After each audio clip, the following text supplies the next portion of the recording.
Hey guys, NASCAR Mobile 48 back again, and welcome back to our playoff predictions part 2. Yes, this was supposed to be on Wednesday. I forgot, sorry. I just had school and stuff, and it's hard to just remember when I'm doing school. It's just tough when I'm doing online school, so I apologize for that, but it's Friday, so might as well go ahead and do it right now before the Xfinity Series race and the Truck Series race, which is later tonight.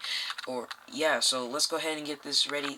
So, like we did last time, I'll show you the drivers who will be making on to the next round, the drivers who will be eliminated, and the drivers, well, actually, I'm also going to be giving my reasoning.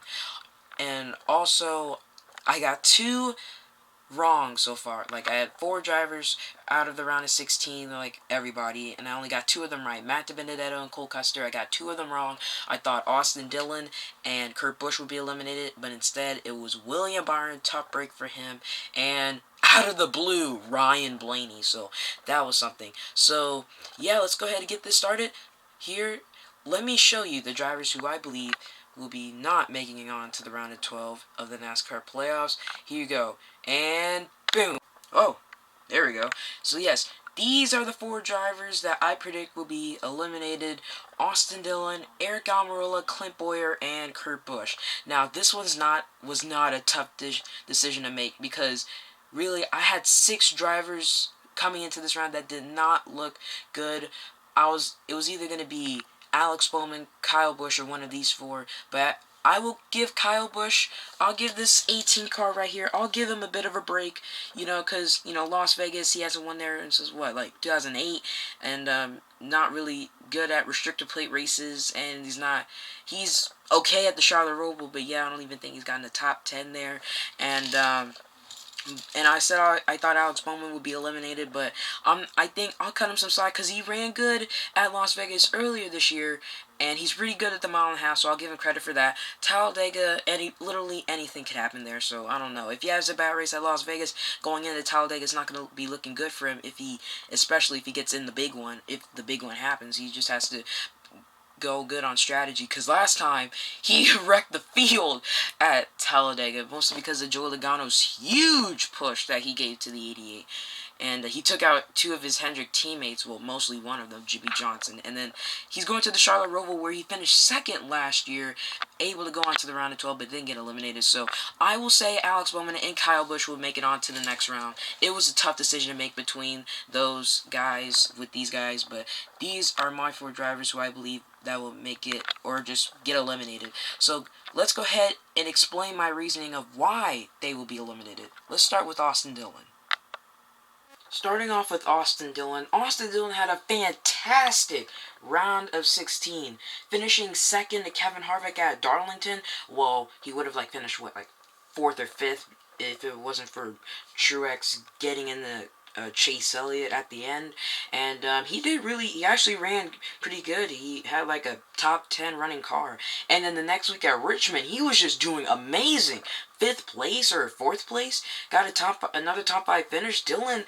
And at that point, Dillon was already locked into the playoffs, locked into the round of 12. And then Bristol, I forgot where he finished, but I know he didn't get a top 10. He got top 20, something like that, top 15, I don't know. But overall, a great round of 16 for them, but the round of 12 just does not look good for them. The best track that they can do good at is going to have to be Talladega or Las Vegas, because, they finished 4th at Las Vegas earlier this year, but really their average finish at Las Vegas is 15th, so they might have a 15th place car, but I expect them to do good this weekend on Sunday, so we'll see how they do there, but Talladega is just not really Austin Dillon's cup of tea either. In fact, it's no one's cup of tea. Austin Dillon finished 39th at Talladega last time we were there, because of that was the only big incident we had. That was just Chase Elliott and Austin Dillon getting into each other. Or actually, no, Chase Elliott just spun out and Dillon had nowhere to go. So it wasn't really his fault, but Talladega, anything can happen there. So if you have a bad day at Talladega, you're going to have to rely on the Charlotte Roval. That is why the round of 12 is a huge wild card. You have a mile and a half, then you have a super speedway, then you have a road course. That is the complete wild card. The round of 16 was a wild card, but this is a complete wild card. And then at the Roval, only 2 races at the Roval. Austin Dillon's best finish at the Roval is 23rd. When you think of Austin Dillon, I don't think of road courses because his his best finish there is 23rd, like I said, which was last year, and he also wrecked in the first Charlotte Roval race, and average finish at the Roval is 31st. So that is just not looking good for Austin Dillon. So that is my reasoning why I don't think he'll make it on to the next round. That's why I think his best track, the track he has to do really good at, is going to have to be Las Vegas. Because Chevrolet has just been really great at mile and a halfs this year. They had the speed, but they don't have like the cars winning. Like the last time a Chevrolet won at a mile and a half was Austin Dillon at Texas, but Texas is not really the same as Las Vegas. They're both mile and a halves, but it's not really the same shape. Texas is more like an Atlanta and Charlotte, but Las Vegas is more like a Kansas. And Austin Dillon wrecked at Kansas. I'm just not trying to put hate on Austin Dillon, but I just really don't see him making it on to the next round. I was very surprised that he made it on to the next round. Like, I think this is the farthest he made in the playoffs. I think it's just going to come to an end here. So, tough break there, but we'll see. Anything can happen. Like I said, it's a complete wild card round, so we'll see what happens. But Austin Dillon is my pick, or one of my picks, to be out of the round of 12 in the NASCAR playoffs of 2020. Next up, we have Aric Almirola, who's been a really huge surprise this year. He, got like 9 straight top 10 finishes in a row this season. He's been very consistent, and that sort of has faded away. But I'm still confident in Aric Almirola, but I don't think this is going to be enough for him because, well, he has 2 good tracks that he could do good at, but there's one track I'm not so confident if I'm an Almirola fan. It's Las Vegas. Now you're saying, oh, you have to be crazy. Didn't Almirola do good at Kentucky? Didn't he do good at the mile and a half this year? He did do good, but Las Vegas, I'm not very impressed. Like, his best finish there is 6th place. He finished 21st earlier this year at Las Vegas, and his average finish at this racetrack is 22nd. That I'm not very confident in with Aric Almirola. Like really, the momentum from him has just been slowly fading away, and I just don't like that. I like Aric Almirola. He's like my top 5 favorite drivers of all time, 5th. But I do like Aric Almirola. I want him to do good, but it's just that I don't really see it from him anymore. Like, the last time Almirola got a top 10, or actually not a top 10, but the last time he's been like very consistent. He hasn't been that consistent in August. It was like July, like June to July, where he's just been doing amazing. Or actually May to June to July, that he's just been doing very good. And then after that, we're going to Talladega, where he's won there before. That's where he got his last win, his second career win. And he finished 3rd there earlier this year and in last year's Talladega race. 2 straight 3rd-place finishes.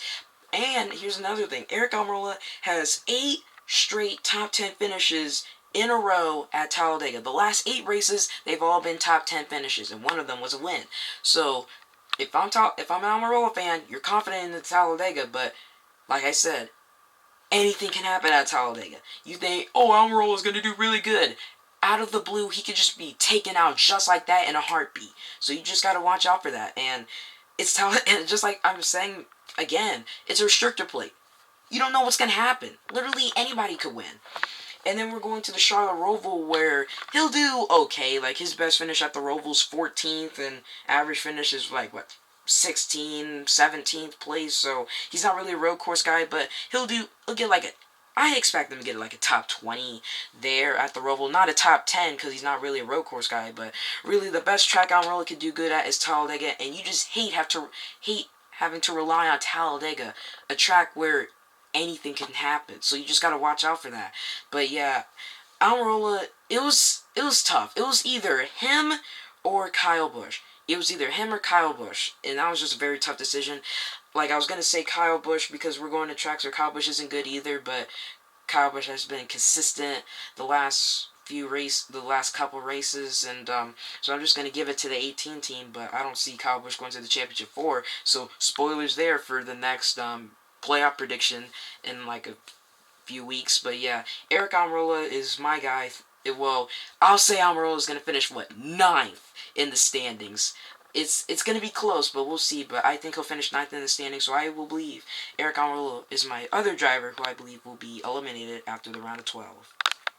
the next driver who I think will be eliminated will be Clint Bowyer.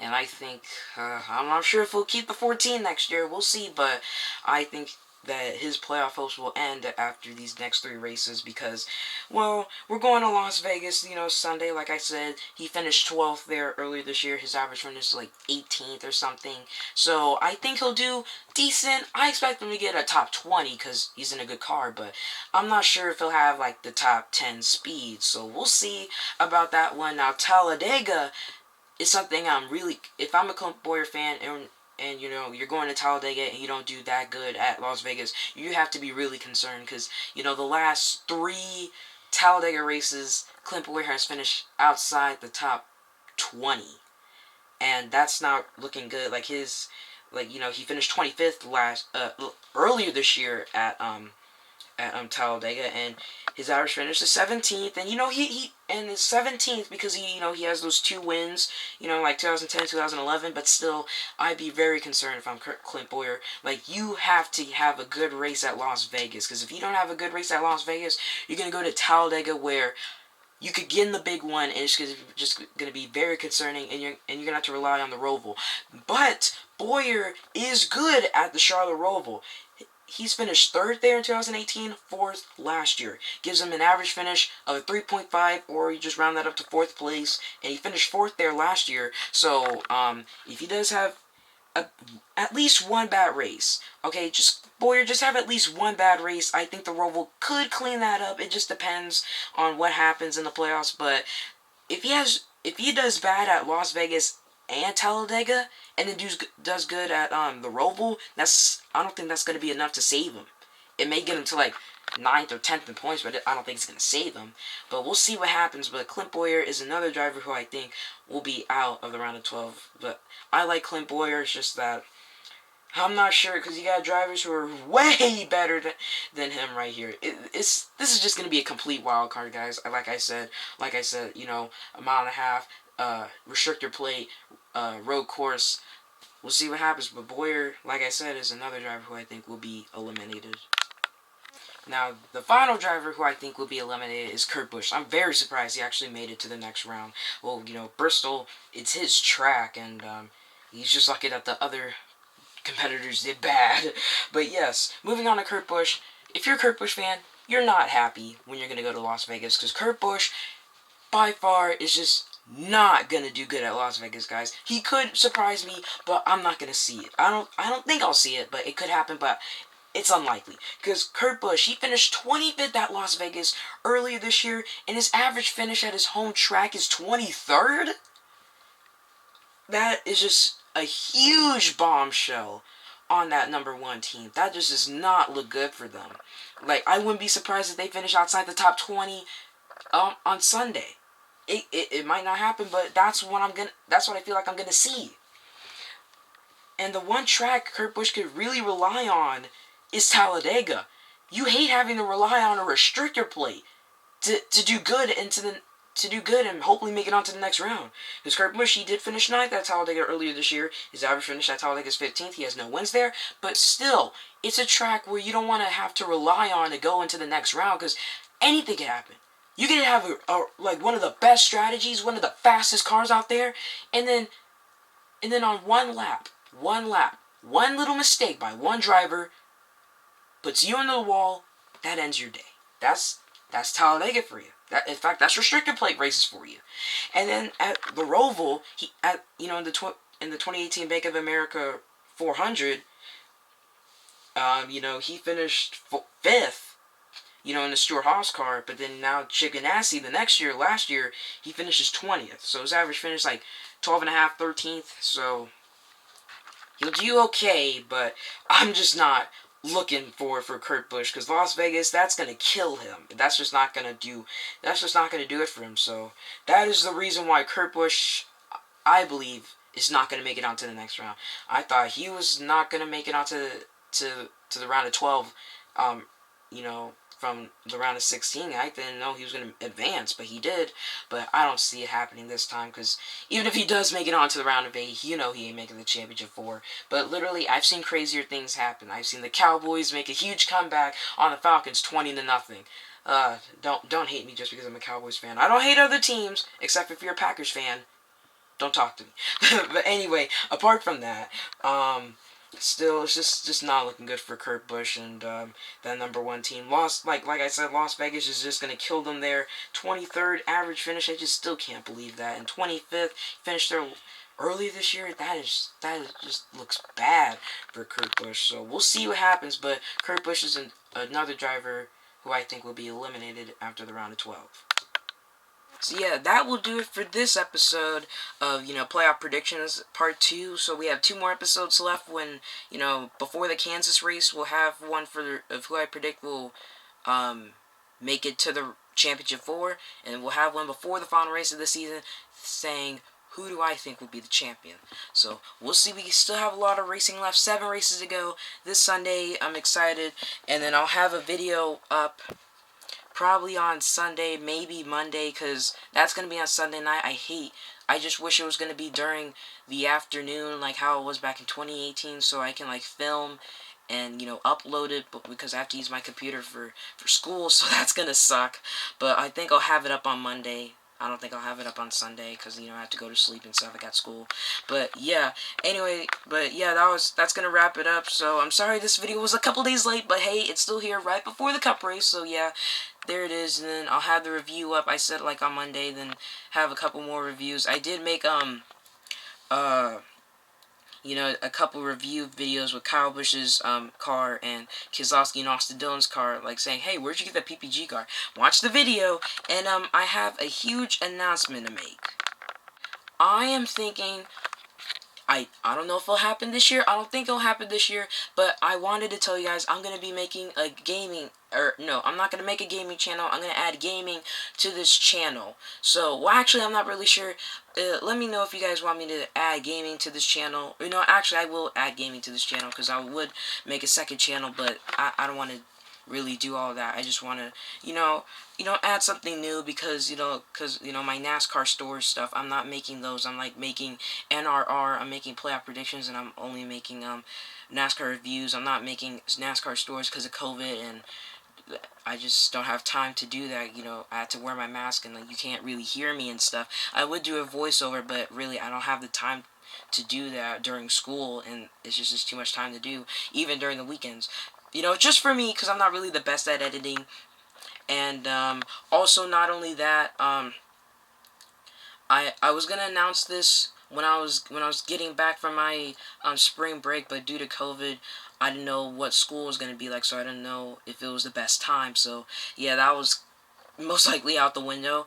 But yes, I will be adding gaming to this channel. I don't know when. I'll keep you guys updated, but I will be adding gaming to this channel. So yeah, that's about it. So yeah, I'll see you guys next time. These are the 4 drivers I have eliminated after this round. So yeah, see you guys Monday or Sunday, whatever. Peace out.